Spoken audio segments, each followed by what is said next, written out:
everybody's situation is different. And that's why I recommend you talk to a fiduciary about what is best for you. But understanding your burn rate is really important. And it also allows you to really get tight on what you're spending so you can get really honest about what it is you need to make, what it is you need to save, and what it is you need to invest. Welcome to Old Money, a show dedicated to helping you build the trust fund you wish you were born with. Ladies who lunch, listen up. Life is not about looking rich. I want you to build a life and a legacy that feels rich in every sense of the word. If you're ready to stack cash, talk shop, and trade insider secrets, you're in the right place. These are the new rules to Old Money, so let's get after it. Hello, rich girls. Welcome back to Old Money, the podcast for women building the trust funds they wish they were born with. I'm your host, Amber Frankel. I'm here with the Pops, and we are back for part 2 of Luxury Lexicon. If you haven't listened to part 1, well, that's okay. You're here for part 2. And if you want to go back and listen to part 1, you absolutely can. But part 2 of Luxury Lexicon is really going to focus on the second half of the list, which was real estate and shopping. We're going to talk about fashion, all those types of things. But I wanted to share with you guys a conversation that I had this morning, with my trainer and friend, Noah. Shout out, Noah. And we were talking about Luxury Lexicon. I was telling him about the episode, but also this is a big question for the audience. He said, where can I listen to your podcast? And I said, anywhere you get your podcasts, because that's what you're supposed to say, right? And he was like, YouTube? And I was like, oh shit, no, not YouTube. Because I don't record a video, and I'm not going to do that right now. I don't have the energetic capacity to do that. Literally, I'm still in my workout clothes right now. My hair is greasy. My shirt is a little sweaty. I'm kind of gross, but I'm just not going to do that right now. But wondering if anybody gets their podcasts on YouTube, and if I just put up a title slide and then had the audio, is that something that you all would want? If it is, if you are a YouTube person, please let me know. Please send me a smoke signal, a carrier pigeon, a DM, whatever you need to let me know that would be helpful for you. Because I didn't even think about that, because I'm a millennial and I didn't grow up on YouTube in high school and things. So I never think to go to YouTube for things, but I think that just shows my age. I feel like the younger generation is all about the tube. Nobody says the tube. That also just showed my age. Anyway, we were talking about business and starting businesses, and we were talking about leverage, and it came up in real conversation. Without giving too much information away, conversation really revolved around if you were starting a business and looking for startup funds to get going, you could absolutely get a loan, and you could go to a bank to get a loan, or you could go to a friend or a family member to get a loan from them. Let's say you go to your mom and you say, hey, mom, could I borrow $10,000? Your mom, if you guys have a good relationship and she has the funds and she believes in you, maybe she says, sure, I'll give you a loan for $10,000 at 3%, meaning that she's going to give you a loan and you're going to pay interest at 3%, which is probably better than terms that you're going to get from a bank, right? Because your mom is really generous and really sweet. And she's like, I believe in you. I think you'll be successful. And she'll get 3% back on the money. That's the interest that she's going to earn for loaning you this money. That's not friends and family fundraising. Friends and family fundraising is if you go to somebody and you say, I will give you, or I would like you to give me $10,000 in exchange for equity that I will give you. So they own a part of your company. But the term that came up in conversation today that is so important, and the term that I want you to think about, is greener money. We know money is green, we get it, but greener money means the money is better than just money, because you're getting not only an investment, but you're getting something extra. And that extra could be experience, guidance, mentorship, leadership, network, connections, ideas, support. That's in addition to the money that you get from an investor. So for example, if you go to your mom, you're like, Mom, I want to start, a yoga studio, and I would like you to be an investor and I'll give you equity. Can I borrow $10,000 or not borrow? Sorry. Can you invest $10,000 and I'll give you equity for this yoga studio? Your mom might say, yes, that sounds like a great idea, but your mom's never been on a yoga mat before in her life. She can't even touch her toes. She doesn't know how the business works. She doesn't know anything about it. She is just going to give you money. If you go to the founder of Core Power, or even a yoga teacher or a yoga influencer or somebody who's started a yoga studio before, and you say, hey, could I entice you in becoming an investor in my business for $10,000? I'll give you equity. And would you also be a strategic advisor? That's greener money. That's somebody that can come in and help you build your studio, build things. They have insider knowledge, much more experience than your mom would ever have in building a yoga studio and making sure that it's successful. Of course, your mom wants the money to be successful. And that's why we love investors, because they have a vested interest in the business doing well.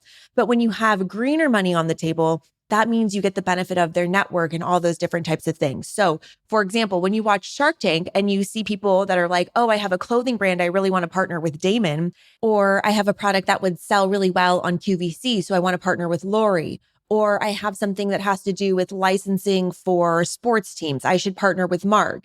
It's because although Mark Cuban and Mr. Wonderful could give you the same amount of money, let's say they both could give $100,000 to invest, Mark Cuban's money is called greener money because if you have something to do with sports licensing, Mark Cuban's network and access and connections are going to help you achieve your goals faster than Mr. Wonderful's money would. Or if you need to go on QVC, Lori's money is going to be more green because she can help you get on QVC much more effectively than Mr. Wonderful could. Or for example, with clothing, Damon's money and connections and resources for manufacturing, it's greener money because he has all of that network and experience already, or maybe Mr. Wonderful doesn't. So greener money is a term that we did not talk about on the last episode, but I would be remiss, heartbroken, devastated if we didn't talk about it because it's so important. And it's also a really good way to remember that not all money is equal. And speaking of not all money being equal, we talked a little bit of shit about Grant Cardone in the last episode. So if you're like me and the words 10x make you want to vomit, go back and listen to the last episode if you haven't already. But we're going to get into some real estate terms today. I don't know if you guys know this, but I was a licensed real estate agent. I have very irresponsibly let my license lapse. Is that how you say that word? Lapse? I don't know. I didn't renew it this year because I didn't do the continued education courses on time not because I don't care, because I love real estate and I actually enjoy the courses. It's just the process of doing them is so painful and it was not a priority. I'm not selling any homes tomorrow. So I need to get it renewed still. I think I have a little bit of a leeway. I can pay a fine or whatever. But yes, I have been a licensed real estate agent since I think 2011. I always knew I was going to be involved in real estate in some way, shape, or form. My mother was a real estate agent. My grandmother was. I never got into real estate with an intention of doing resale.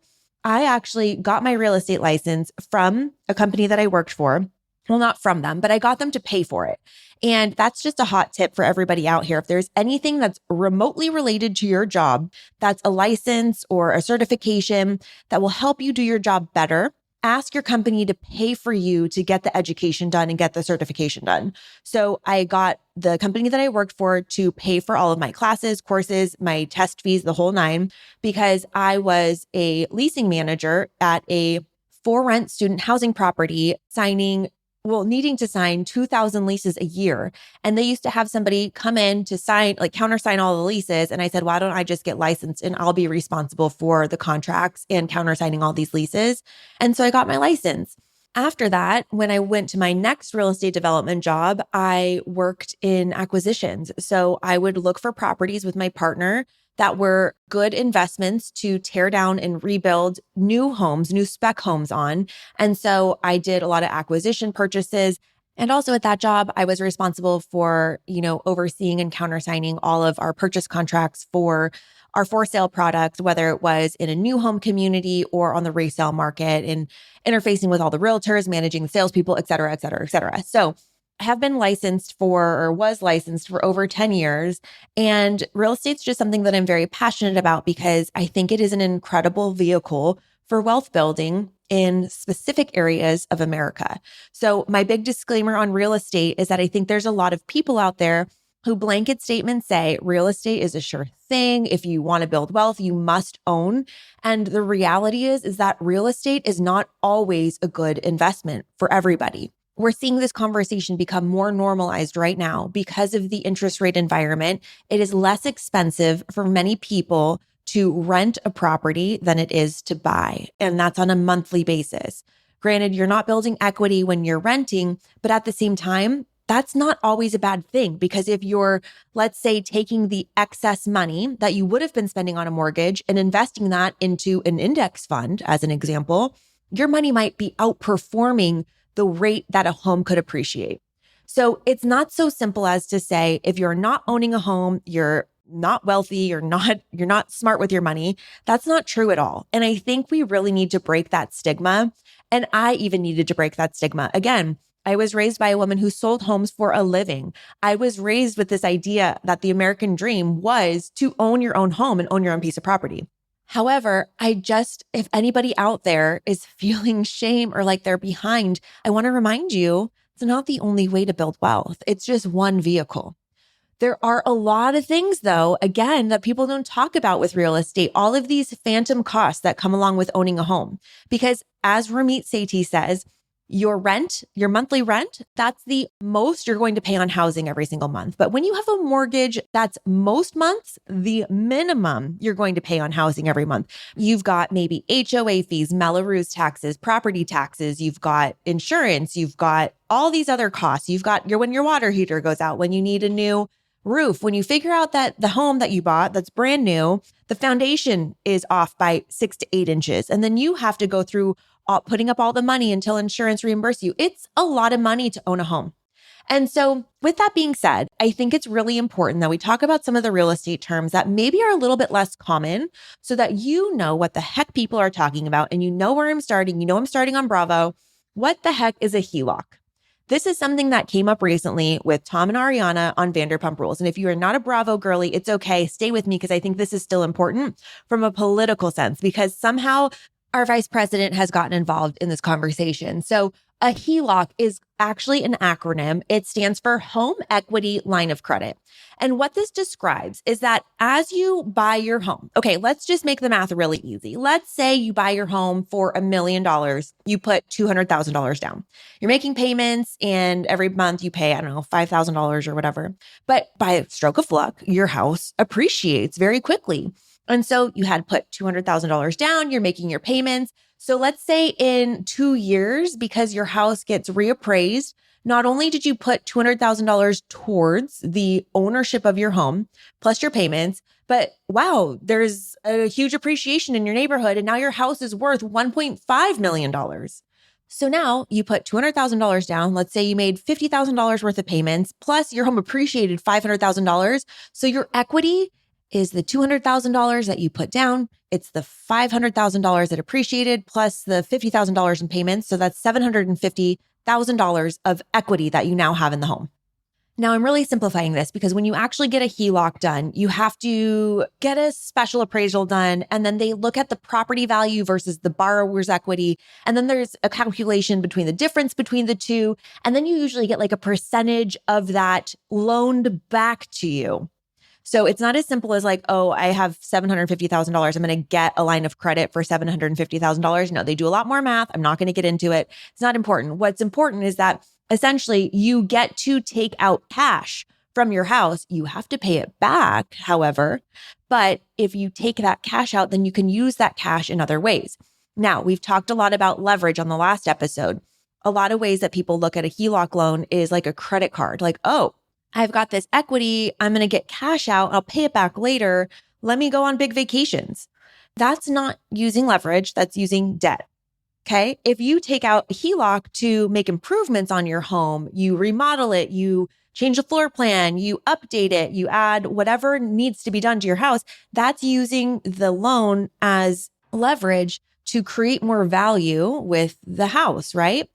So the reason our vice president got mixed up in this is because she was speaking recently. And again, I'm big on saying this is not financial advice. You know to take a shot every time I say that. Well, our vice president, and this is not politically bashing her, it's just one of those things that I'm super sensitive about, because she was talking about the crisis of student loans. And she said that she recommends and she suggests that if parents have equity in their house, they should take out a HELOC and then give that money to their student to pay for college so that they don't have to go into massive amounts of debt. The problem with this advice is that our vice president should not be giving financial advice. And she did not tell you, this is not financial advice, and take a shot before I say this. She just gave this as a position of leadership, as a piece of advice to the parents of America. And it doesn't take into account that HELOCs have a variable interest rate, meaning the interest rate for the loan that you take out against equity on your home can vary over time. So when you take out this, let's say you take out, $200,000 line of credit based in the collateral is the equity on your house. You have to pay that back monthly. But when you start, your payments might be, $3,000 a month. But if something crazy happens at the Federal Reserve, your payments could balloon to be $6,000 a month. And then can you make that payment comfortably? So it really does put people in sometimes a very bad situation if they're not using that debt as leverage to create more revenue or to create more value, but instead using it as a credit card. And unfortunately, it's just another vehicle for debt. And for students going to school, her whole statement was, well, then they can go to school and they can pursue what they're passionate about, and you don't have to give them and saddle them with a bunch of debt. The problem with this is, again, she doesn't address the incredible inflation of the cost of university in not just California, in America. And it also messages to me, and maybe I'm just reading into this too much, but it's like, follow your dreams, follow your passion, and you'll be fine. And you can graduate and do whatever you feel good about. But that's not smart advice in 2024 in moving forward. Not every major is going to pay. Like when you get a philosophy major, and I only say this because Justin has a philosophy minor, and it's funny because it's something I can make fun of him for. But it's like, what are you going to do to be a philosopher when you graduate? Like, what is your income going to be? What is the demand in the market for a philosophy major? There isn't a lot. You can absolutely go be famous like Ryan Holiday, write a bunch of books and be super famous and make a ton of money. But like, how many Ryan Holidays do we have in the world versus how many philosophy majors do we have?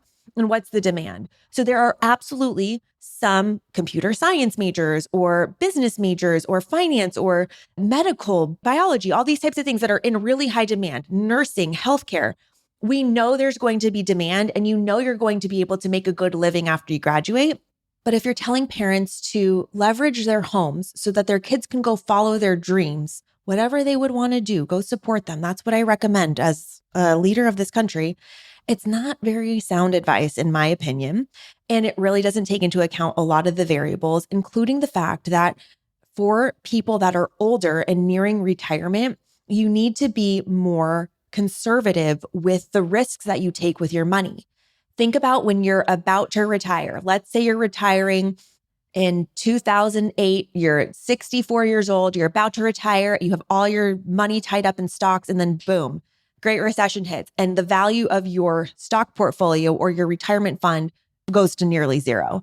That is a really risky place to be when you're nearing retirement. That's why when you get closer to retirement, you rebalance your portfolio so you have more stable investments that are not so affected by market fluctuations like bonds or cash or things like that, so that you have a little bit more security as you get closer so that you have the money to retire with. So for me, it triggered me this week. I'm going to be really honest. It really, really triggered me. For somebody who says this is not financial advice more than most people in the world, I don't love to see financial advice just kind of thrown around. We're here to give you the information and then you can do your best with it. Again, I'm giving you enough to be dangerous, and then you go do your own research. However, don't do your research on what to do with your money by watching Vanderpump Rules.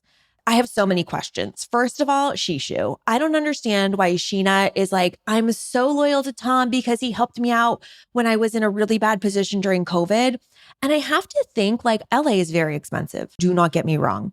But how is it that Shishu did not have any money during COVID? What happened to the 9, 8, 7 years of Vanderpump Rules money before that? Did she not have anything in savings? And why did Tom Sandoval have to come to her rescue? Tom Sandoval also shared with Tom Schwartz on an after show that the reason he had to go back on tour with his band was because he could not pay his bills. Then Ariana shared her side of the story, and she shared, and it was a little convoluted. She shared that they refinanced their house, which is where you go back to the bank and you say, hey, could we get a better interest rate on our loan? But then separately, also, she co-signed on a HELOC that Tom took out of the house. We're going to have a real estate agent on the show coming up here soon to talk about all the ways to take title on a house and how to protect yourself there. But if she co-signed on the loan, did he take all of the money from a HELOC to his own bank account? That's what I'm really confused about. And what it sounds like is that Tom took that money and used it as a credit card, maybe to also send Shishu her money to be a hero or to pay for James and Raquel's engagement party. Do we remember that? Like, why was he rolling in so much money? Was he using that cash as a credit card and then he wasn't able to pay back? I don't know. I have so many questions. My point is this. The reason that we talked about leverage on the last episode is because now that we're at the tail end of Scandival and we see everything unraveling so badly for Ariana specifically and Tom, is that it really opens our eyes to the dangers of utilizing some of these tools that get thrown around. Again, I see this term on Instagram and TikTok and now from our vice president. And I'm not even giving you all the facts. Like if you're interested in taking out a loan against the equity of your house, please go talk to a financial professional. But there's always more to the story. And for the parents with kids about to go to college, I hate to use this overused phrase, but it's like you got to put on your own mask in the airplane first before you help anyone else. So don't destabilize your financial future to just avoid your child taking out loans. Instead, take a different approach. What type of financial investment in education makes sense to where we're not over leveraging ourselves, we're not taking on too much debt, we're utilizing every avenue we can, and we're pursuing a career that is going to be or is going to provide income as a professional to where you can pay them off. I've talked about this before, but like dentistry, for example, is one of those where you don't have to go through as much schooling as a physician. You're going to get paid really well. There's always demand. I know somebody, I forget who I was talking to about this, but this whole idea of there's a bunch of like floating dentists that specialize in different things, like, I don't know, bone grafts or implants, and they don't even own their own practice. They float around to different general dentistry practices and they'll be there for a day and they go to all these different ones during the month and their day rate is like $2,500 a day. Okay, so let's see, what's $2,500 times 5 days a week times 4 weeks a month? That's 50 grand a month. That's not a bad living. 50 grand a month times 12 months a year, that's $600,000. I love that for you. Anyway, we're getting off track. We're talking about real estate and here I go talking about dentistry again, but let's go back to another thing that might be helpful for your just general budgeting and kind of knowing your numbers. As they say on Shark Tank, you have to know your numbers. But this one is my accountant calls it my monthly nut. And I hate that word, but it's true. The monthly nut, the actual term I want you to know is burn rate, which is a term to describe how much money it costs per period of time, usually like a month, to cover overhead costs. Basically, you might hear people say, how much money does it take to keep the lights on each month? So if you're a business, for example, and you have $250,000 in the bank, but it costs you $50,000 a month to keep your business running for office space and payroll and equipment and insurance, et cetera, that means you have a runway, as they call it, of 5 months. $50,000 times 5 equals $250,000 if you're not making any more money, so to speak. And that means your burn rate is $50,000 per month. So from a personal perspective, that means that if you are spending, I don't know, $5,000 a month, and that includes your insurance, your housing cost, your electricity, your internet, your car payment, blah, blah, blah, that's your monthly burn rate. And so when you're calculating, for example, your emergency fund, how much money should I have in my emergency fund? Well, to start, I say get a goal and achieve it, like $1,000, $1,500. Then you want to look at how many months of savings do I have in case everything was to fall apart, if the wheels of my life fell off. How much money do I need to keep the lights on every month? Meaning you're not going out to dinner, you're not going shopping, but you're just going to keep the lights on to make sure you can survive. If your burn rate is $5,000, then you need to have, let's start with 3 months of expenses. So $15,000 in your emergency fund. Then you want to build up to maybe 6 months if you're in a volatile type of profession, like maybe you work on commission or you work in the startup world and your job's not guaranteed for many years. You might want to have a little bit more in liquid funds, liquid meaning that you can easily access them. You can pull out cash if you need to pay your bills instead of tying your money up in investments. So again, this is the thing that bugs me about people who prescribe, like you need to have this many months of savings in your savings account. Well, you might have 6 months of savings in your savings account and never need that. So it would be better off if you had 3 months of savings in your savings account and then took the other 3 months worth of money and put that money to work in the stock market, for example. So everybody's situation is different. And that's why I recommend you talk to a fiduciary about what is best for you. But understanding your burn rate is really important. And it also allows you to really get tight on what you're spending so you can get really honest about what it is you need to make, what it is you need to save, and what it is you need to invest. And the reason this comes up in real estate a lot is because living expenses are, in a personal finance world, usually the biggest chunk of expenses people have per month. And the fixed expenses of housing and all of the insurance and blah, blah, blah that goes with it, that really adds up in a burn rate very quickly. But also when you talk about, building something, so this is my world of development. When you are building a building, for example, you have to first purchase the land, right? So there's an old building on it. Then you got to tear it down. Then you got to excavate maybe. Then you got to build it. Then you got to finish it out. Then you got to sell it. So every month that you have ownership of that land or that project before you can start selling the units or selling the property, there's a burn rate associated with that. You have to pay for insurance, pay for the land, you have construction loans, all those things. So when I think burn rate, I think real estate development. It's a pretty common term in that world. If you're a business sending out emails and you're not doing it on Flowdesk, baby, I've got news for you. Today's episode is sponsored by Flowdesk, what I believe to be the most beautiful email marketing tool ever. As a marketer myself, it blows my mind to see janky emails. The ones that are formatted all weird, they're all the wrong colors, and they're coming from brands that I love. And it's just such a letdown and honestly doesn't really build confidence in that brand, if you know what I mean. Don't put yourself in the same situation. Send emails people love to get. Flowdesk helps businesses put their best foot forward via email. They have stunning templates, a drag and drop design system so you don't need to know graphic design or how to code. You're going to be sending emails in minutes, and you can build out automations, landing pages, segments. The whole thing is going to be easy to use, and it's going to look beautiful on both desktop or mobile. It's what we use at AF Marketing, and it's what we recommend for all of our clients. Sign up using our link to get 50% off your annual membership. That's right. I said 50. You're going to go to flowdesk.com/c/oldmoney. Flowdesk is spelled FLODESK.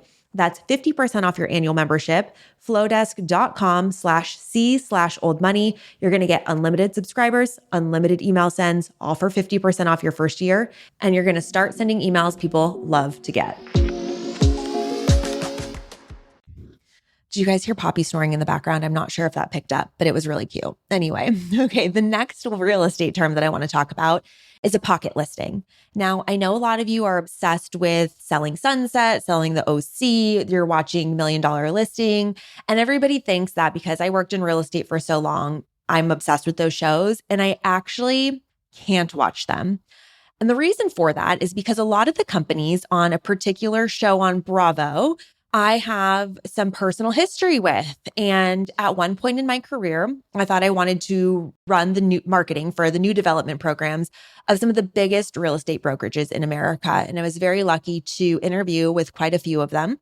And one of the opportunities that I was pursuing was with a company that is very heavily featured on this show. And I know a lot of people in that company, or I wouldn't say I'm friendly with them and know them now, but I met them and know their personalities and understand how the company works. And at that time, I recognized that if I went to go work for that company, I would just hate it. And the things that they cared about and valued were not the things that I cared about and valued. A lot of it was looking good, showing off, the big egos, a lot of people that I believe to be not really strong leaders in positions of leadership, and also just the chaos and the hunger for fame. And I know myself, and I knew that wasn't going to be a good fit for me professionally. I did, however, meet a lot of great people in that organization. For example, the CEO of the new development portion of that company, I mean, we're talking just goals. She's a woman CEO. I'm obsessed. So impressive. I got to meet a very tall, very tan, very Swedish real estate agent in New York who I met in the lobby of that company's building. And he was so charming and just humongous. And it was one of the highlights of my life because he gave me a compliment. And then also a lot of people in other companies that are, I guess, competitors to the first company that I'm talking about. And I know I'm talking in a lot of vague terms, but I don't know. I think that's best. But, a famous housewives, husbands company, just the most incredible people that work there, especially in the new development. I mean, like inspirational, creative, incredible people. One woman, I've followed her career, who she's since left that company, and she's just a fucking powerhouse. And then her friend who worked for another competitor, another absolute brilliant gentleman, like love these people. And I just admire them so much. So I'm not saying that everybody who works in those spaces is bad or crazy or anything. It wasn't a fit for me. And there's still so many amazing people in that industry. However, from watching that, I think we all pick up on a lot of different terms and things. And one of them that I'm always really interested in from the celebrity aspect are all the pocket listings, all of the listings that happen off market. What does that actually mean?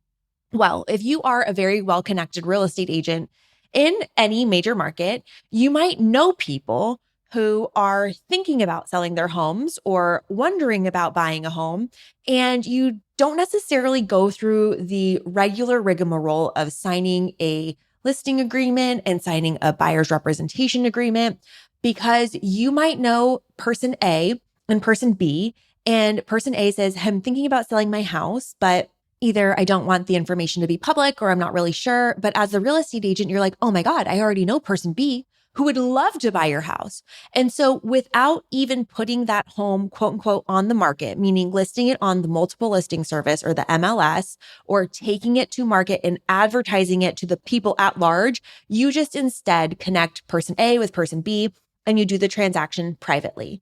That's called a pocket listing. It's basically like you have that listing of the home for sale in your back pocket. And what you're going to do is try to match a buyer and a seller together without taking it to the market. Now, it's an interesting concept and it has been outlawed at some points in time or in some states, because there's an argument to be made that by not putting it out to the open market, you don't let the market dictate the value of the home. So as the real estate agent, you have a fiduciary duty to get the highest and best offer for your client. So if you don't take it to the market, and you are connecting person B with person A, maybe person B is underpaying for what that house is worth, or maybe they're overpaying, right? So there are some risks associated with that in the pocket listing world, but essentially it's to keep the sale private. So the reason that people would want to keep the sale private would be to not disclose the amount of money that the home was sold for or bought for, especially if you're a public figure. And also you don't have to show any photos of the home, right? Like if you take a listing to the market, you're taking pictures of the inside of the house. And so if you're Kim Kardashian, you probably don't want pictures of your house floating around on the MLS, maybe in Architectural Digest, but you want to make sure that your information is really private. Bringing it back to Vanderpump Rules again, Ariana finally just bought her own home. So she got out of the home that she shared with Tom, and it was a public sale, meaning, and a lot of times people, especially public figures, will buy homes not in their name, but they'll set up an LLC, a limited liability company, for which to buy property with so that it can kind of hide their identity a little bit. Of course, you can always look up who owns the LLC, and then maybe it's held by, I don't know, an attorney or the person itself. It's all another story. But my point is that it got leaked that she bought a home and people said, this is the home. And we're all curious people, right? And we said, wow, let's see the pictures of the inside. And Ariana actually wrote to a lot of real estate influencers and blogs and Instagram accounts and said, hi, I just bought this home, but could you please not share pictures of the inside or outside for safety reasons? Because another interesting thing that's been happening, and this is happening a lot in Los Angeles with all the crime that's going on, is that people will go and look at listing photos online to see where they can gain access to a home for nefarious purposes. It's going so far as people are looking up the blueprints of homes in order to figure out how to break into them, understanding what windows are wired, which ones are not, so that they can break into homes more easily. And as a single woman living alone, I think Ariana was very smart to protect her privacy and respectfully decline that pictures of the interior or exterior of the home were shown so that she could make sure that she controls her domain. So very interesting thing that's going on. And of course, you're going to see a lot of private transactions happening with people that are public figures or celebrities so that they can keep all of their information private, especially about how much they purchase homes for. Okay, the last real estate term, then we're going to move into fashion. We're going to talk about mailbox money. You guys know this one, but I think it's a fun one because I love to use that verbiage in my brain to think about how easily I want money to show up for me. So just kind of going in the metaphysical route of like, I love mailbox money. Mailbox money flows to me easily. I always get money in my mailbox. This one, you know, because I talk about this of getting love notes from you guys, which by the way, if you have questions for me or things you want me to research, email me at oldmoneypodcast@gmail.com, or you can go on the website to submit something anonymously, oldmoneypodcast.com. And mailbox money is when you're receiving passive income from real estate, from business investments, from anything that basically just means money shows up in your mailbox or in your bank account without you having to effort for it. Now, I want to talk about passive income because there's very little income that is actually truly passive. You do need to manage investments to make sure that they grow. You need to manage businesses, even online businesses with courses, for example, to make sure that they grow. And again, real estate is not always a sure thing. While you might get income from rental properties, which could be considered passive income, you also need to make sure that you have a property management team paid. You need to make sure that you have funds on hand to take care of any damage or any, maintenance issues that happen in the home. You need to make sure that you have reserves available in case somebody squats in your home and doesn't pay rent for many months. This actually happens more than you think it would. Actually, my best friend just bought a new home in a beautiful community, and the neighbor across the way from her was moved in, had kids, was kind of an obnoxious neighbor, always having parties and things. And they found out from the other neighbor that they moved in and they didn't pay rent one time. They did not pay rent, and their rent was a 5-figure rent per month. They never paid rent one time. Of course, this happened during 2021, 2022, when everything was backlogged from COVID, and it took the homeowners months to finally evict them with the sheriff's department, because you do need to follow protocol of giving notices, giving more notices, and then you basically get in line with the sheriff's office for whenever they're ready for you, and they come and evict the person. But that can take months. Even outside of COVID, it can still take months. And so the person that had purchased the home was out like over $100,000 for the amount of time that that person was living in their home and not paying rent. So you are banking on mailbox money, and that's not always a reality. So that's where I caution people to not over leverage themselves so they don't get stuck in a bad position. Okay, let's switch gears and get away from the bummers of real estate, and let's talk about something that's fun. Let's talk about shopping. I have recently become obsessed with the drama surrounding shopping because of Bethenny Frankel's rant about Chanel. Now, I used to be a Bethenny apologist. I've also been a Lisa Vanderpump apologist. I love a woman with a quick wit that has a great confessional and really is the Greek chorus to the chaos that's happening on Real Housewives show. I love it. I used to love Bethenny, and I also loved how her humble beginnings were really shown on the show. Bethenny Bakes. Do we remember how this all started? Do you remember her in the grocery store trying to give out cookie samples? Nobody wanted them. Do you remember the first logo that was done by Alex McCord? You guys, this is how businesses start. And I love referencing it back because it was messy. It was a struggle. It was scrappy. Alex McCord's logo was kind of fakaked, but look at how it morphed into the huge brand that changed her life. She sold for hundreds of millions of dollars. It's an incredible testament, an amazing time capsule of somebody really building something and showcasing it all the way. We don't usually get to see that. So I've always had a soft spot in my heart for Bethenny for that reason, but she's now just, to me, insufferable. Like, Get a hobby was a line that she used on Housewives. And all I want her to do is get a hobby that's not TikTok. This whole cosplaying as a middle-class person with her CVS hauls, trying to give her makeup away to people that work at TJ Maxx like she's some sort of white knight, never shutting up about every single thing that bothers her during the day, highlighting her and her daughter arguing on TikTok. I hate it. Shut up. Get a hobby. I don't know why she turns to social media so much. And I hope it's not because she doesn't have very strong connections or people she can call to be herself with in real life. But based on how we've seen a lot of her relationships play out, I wonder if that's the case. I also have a lot of empathy for her and, her relationships with her parents, and her mother just died. But then she went on this rant with Chanel and she did this whole pretty woman thing. And it's just so performative about how she showed up at Chanel in Chicago and she made a whole to-do about how the guy that opened the door was like Lurch. And he was like, "May I help you?" And she wasn't dressed well.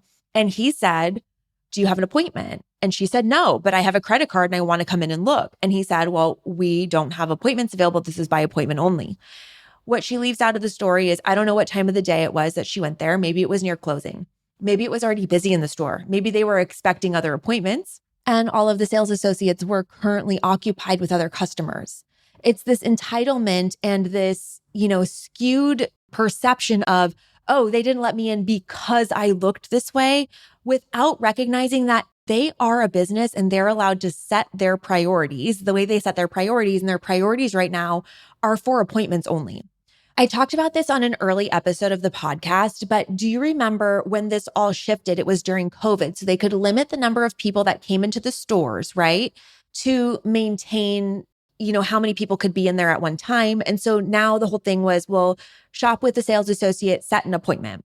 In 2021, Cartier reported a 30% increase in sales during the last 3 months of 2021 compared with the last quarter of 2020.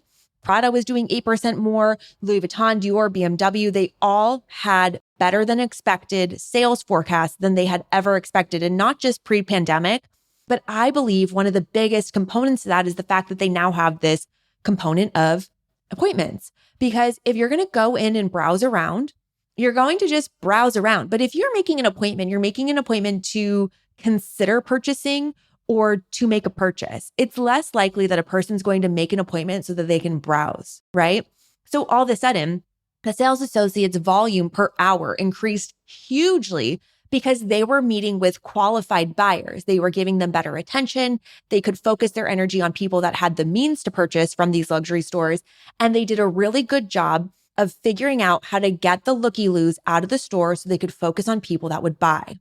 In addition to that, we have to remember from Bethenny Frankel, and I believe she mentioned this in one of her TikToks, or maybe I heard a commentator talk about this, but crime is crazier than ever. Like, we've seen the videos of groups of people looting stores. So why are you going to open up your doors to allow anybody to flow in when the risk of shrinkage, which is the term for goods stolen from a store, it obviously makes more sense for the business to make sure they control who has access to the goods behind the closed doors, right?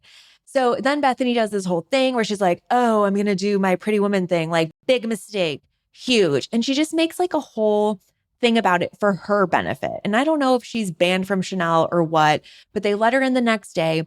And we don't know if the circumstances changed as it relates to maybe they had some free sales associates and they had room for a walk-in. Maybe it wasn't as busy. Maybe they didn't have any appointments at that time. Whatever it might be, but our perception will skew reality. So if her perception is it was her looks that prevented her from coming in, well, maybe that's true. Maybe it's not. But my point is that sales in retail stores are crazier than ever. And I'm now obsessed with all of the dynamics around it. So first and foremost, something to talk about is sales per square foot. This is my favorite retail term because I love to know what environments are really conducive to sales. So think about that. And I always think about where I'm shopping and I wonder what's working here. So just to give you some average sales per square foot examples, a square foot is 12 inches by 12 inches. So take the entire square footage of the store and then you're going to divide it by the revenue the store makes. So Target, for example, their average sales per square foot are $300 per square foot. Do you think Walmart's is higher or lower? Walmart's is actually higher, $574 a square foot. Costco is $1,638 a square foot. Get this, Tiffany's is $3,000 a square foot. And Apple Store is insane, $550 per square foot. Now, there's a lot that goes into that, of course. An Apple Store is much smaller than a Costco. Apple's products are on average more expensive than the individual items at Costco. But these are ways that retailers evaluate how their stores are performing and which ones are going to stay open and which ones are going to close. You also have to take into consideration not just the average sales per square foot, but all the overhead costs, like how many people do you have to run it? What are the wages in those areas? What is the cost for rent? Blah, blah, blah. But anyway, I was telling you I love the environments and like what environment conduces shopping. And really interesting case study. If you've been to LA for shopping ever, you've probably been to, or maybe you've heard of The Grove. The Grove was built by a real estate developer called Rick Caruso. Now we're back into the real estate game. And Rick Caruso is basically the Walt Disney of shopping. He really is. He's nailed how to make money in a shopping center. And if you've ever been to The Grove, it actually feels like Disneyland in there. There's a trolley, there's fountains, there's live music. It's got this like walking village type of a feel. They have a Nordstrom, they have an Apple Store, an Alo Yoga, things like that. And they're doing an average of $2,460 per square foot, which is the second highest in the nation. Interestingly, the highest in the nation is in Bal Harbour in Florida. And that's making $3,000 a square foot. But then you're looking at stores like Fendi and Prada and all these different luxury stores. So the Grove, to have a Barnes and Noble and these more like mass market consumer focused products, it's an incredible amount of money spent per square foot in that area. And the reason it's so important is because he's created a conducive environment for people to spend money. Not only does he have all of the things that I mentioned, but they have all of these activations and events. It's a destination for people and for families to go in Los Angeles. And I'm always just fascinated for how it all works. So the term to know is sales per square foot. You now know about Rick Caruso. Just an FYI, he also ran for mayor in Los Angeles. He lost to Karen Bass. He's a businessman, real estate developer, and he has the second most successful shopping complex in America. Now, as we go into some additional terms for fashion, one of my favorites that I've recently learned is hammer price. This is not about MC Hammer. It's not about the cost of a hammer at Home Depot, but hammer price is the price of an item sold at auction. When the auctioneer like slams the gavel and says sold, that gavel is the hammer. So when you buy something at auction, whether it's a piece of art or it's a home or something like that, the hammer price is the price that they're, going around and they're saying, who has $4 million? Who has $495? Anything like that, that's the hammer price. Now, speaking of $4 million, Sonia Morgan's townhome recently went to auction and it sold for $4.45 million, which sadly is half of the original price of sale that she bought it for, $9.95 million, I think like 13 years ago. It's in such disrepair. It's so sad. And that's what happens when you don't take care of an asset. You don't maintain the asset. We saw on the show, it's in such disrepair. It's also next door, fun fact, next door to a parking garage, not the most luxurious accommodations, but she sold the home at auction because she couldn't sell it on the open market and she needed to get rid of it. So the home sold at auction for $4.45 million. That's the hammer price. But what that doesn't take into consideration are the very hefty fees that you have to pay the auction house for hosting the auction and managing it. So if you buy a car at auction, a piece of art at auction, and the hammer price is $10 million, it's likely you could pay hundreds of thousands, if not millions of dollars more in fees to any of the auction houses, whether it's Christie's or Sotheby's. And the hammer price is just the price when you hold your little flag up to say, I'll take it. Now, a couple other interesting fashion words. This one I also recently learned from the men in my life who are obsessed with watches. And I think this term is really interesting. And we've heard about it a lot in relationships. Like, how Facebook famously had the it's complicated relationship status. Well, this is not about a situationship, but the term to know is complications.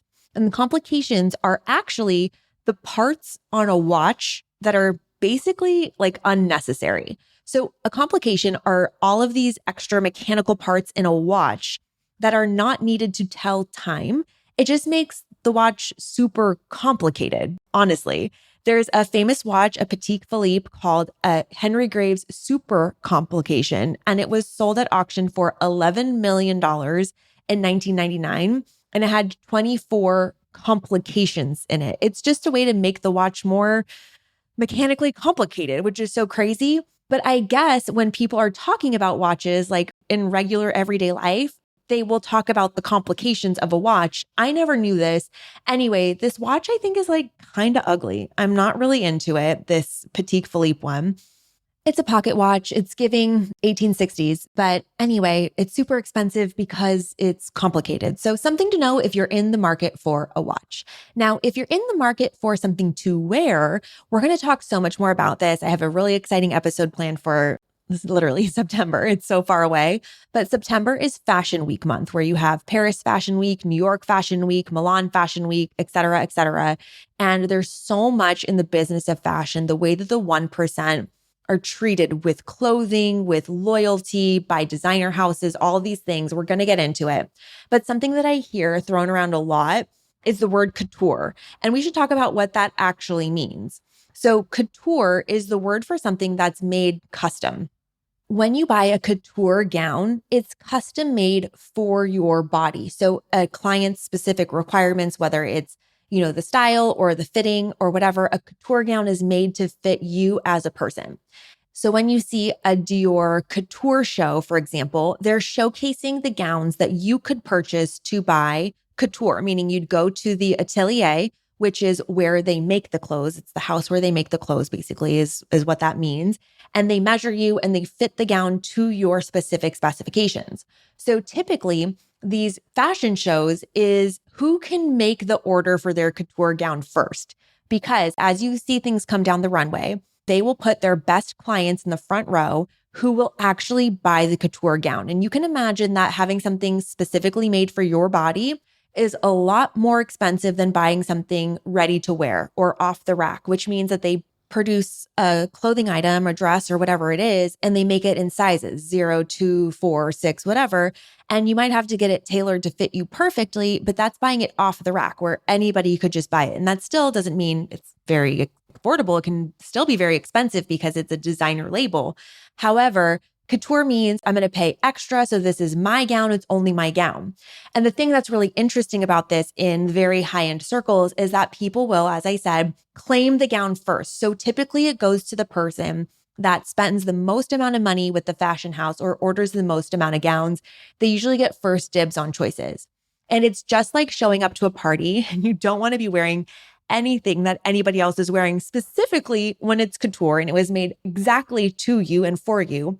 You have to make sure that they don't oversell the couture gowns to other people who could wear them at the same events. Most of these women that are going to these galas and they're going to these events and parties, they're only wearing the gown one time.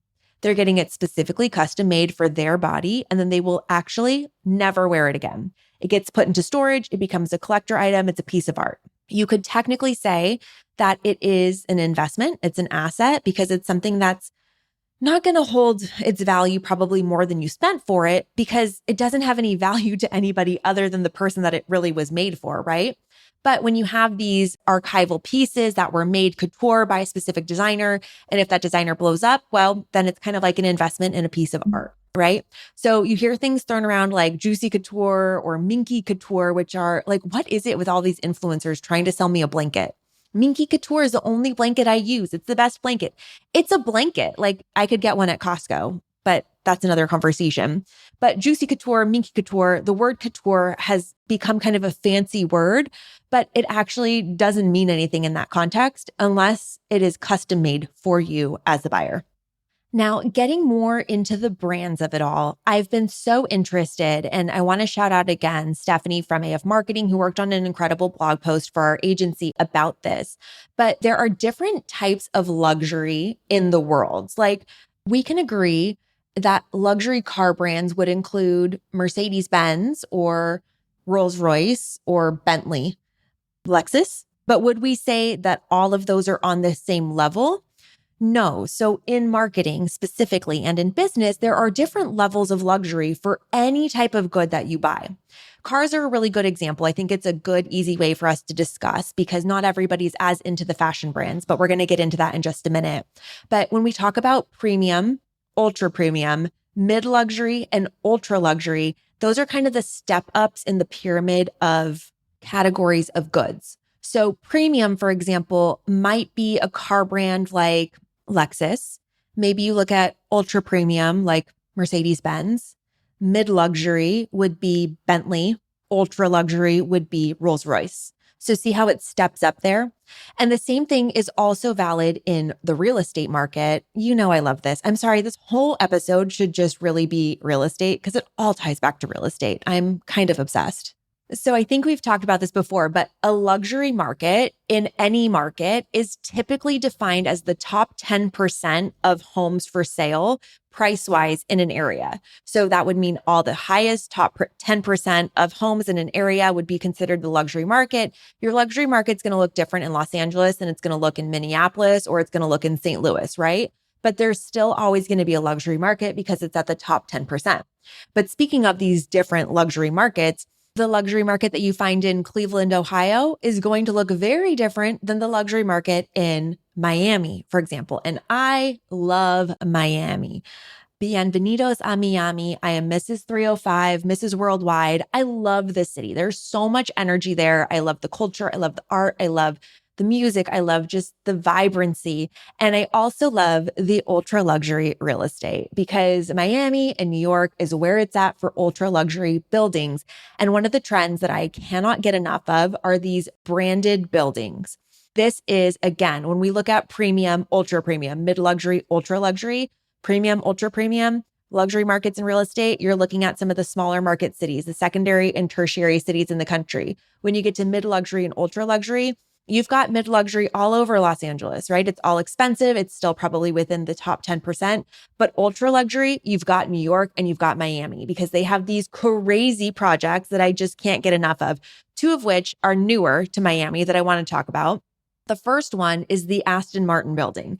There is a residential building that's built by Aston Martin, the car company, and it is the most incredible bespoke building.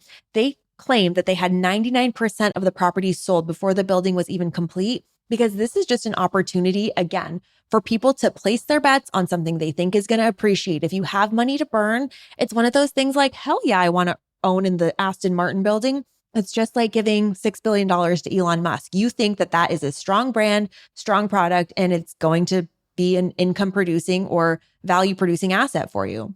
The design touches in this building are insane. I will post some of the renderings on social media because it's just a marvel.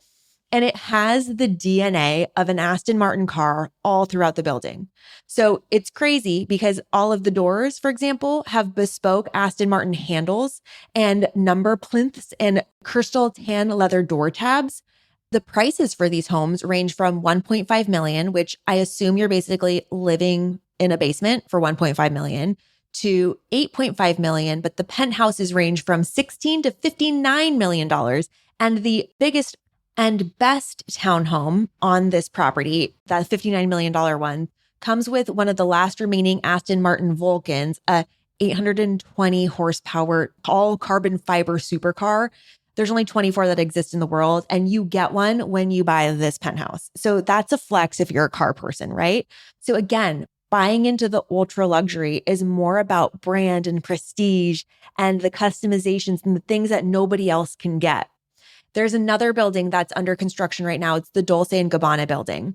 Same thing. It's got the Dolce & Gabbana touches and feels and design. It's all like Italian marble. It's looking stunning. Again, I will put some of these renderings online because they're absolutely insane.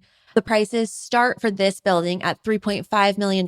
It's going to have 259 residences. And they range from 1 to 4 bedrooms, but there's also a hotel in this building. So you get all of the amenities of the hotel. You get all the access to the lap pool and the gym and the sauna and the spa and all those types of things. And it's just that these branded residences are popping up everywhere. And that's what I'm talking about, brand equity and the value of the name of a brand. I find this to be so fascinating. It merges two of my favorite things, branding and real estate. And I'm just so excited to see what's next in the real estate market because they just keep outdoing themselves one after another after another. To close it off today, I want to run through a really quick lesson in pronunciation because 2024 is the summer of fashion. I am seeing so many more people getting attainable luxury goods to incorporate in fashion. It's been really interesting. We've talked about this before, but in times of economic downturns, we usually see a return to more quiet luxury pieces. So things that don't have labels or brands on them, things that are a little bit more understated. And that's just honestly a trend that we've seen repeated in fashion cycles over and over again. Trying to get away from the early 2000s fashion and actually early 2010s fashion. Have you guys seen this trend of the office siren that's going crazy on TikTok right now? It's giving when we used to wear business casual to the club in 2011, like the way I wore a blazer out to dinner all the time. That was my vibe. I felt so profesh.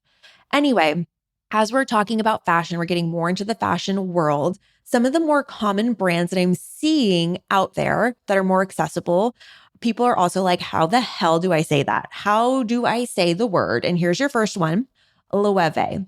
The spelling on this, it makes no sense at all. At first, I had no idea how to say it either. It's spelled Loewe. Loewe is the perfect way to say that. And it is a Spanish fashion house, but that's actually a German-influenced word. So Loewe. And then also I'm seeing a lot of Jacquemus, which is Jacquemus. I share about his fashion all of the time. He has an iconic quote on Anna Wintour, where one time he said, Anna Wintour said, if you want to get some real experience in fashion, you should go work for a real fashion house. And he said, I have a real fashion house. It's called Jacquemus, which is his name, which is the correct pronunciation. It's not Jacquemus, which is how some people have said it, but just giving you a run for your money. Another couple that I hear pronounced incorrectly or a little strangely, Louis Vuitton is the leather goods company. Louboutin is the shoe company. So Louis Vuitton is the leather goods company. Louboutin is the shoe company with the red soles. Another one that kills me is Jet of Pookie and Jet. He always says Hermes, I think is how he says it. And it's Hermes is the pronunciation there. The French, I can't even pronounce pronunciation. Anyway, Hermes is the correct way to say that. Givenchy is Givenchy. Givenchy. Gucci, you know, is easy. Another one, YSL is the safe way to say it if you want to say the initials, but it's actually Yves Saint Laurent. That is a gentleman's name, a very chic gentleman's name. I hope that helps while you're perusing the Dubai Mall, wondering what the sales per square foot is, and if you have an appointment at Chanel. I hope you found this Luxury Lexicon episode part 2 interessant. If you have any other questions for me, you know how to reach me, girl. I'll be here and I'll talk to you on the next episode. Bye. Feeling rich? I hope so. Thank you for joining me on this episode of Old Money. If you have questions you want answered, email me at oldmoneypodcast@gmail.com or hit us up on social. We are at Old Money Podcast and I am at your service.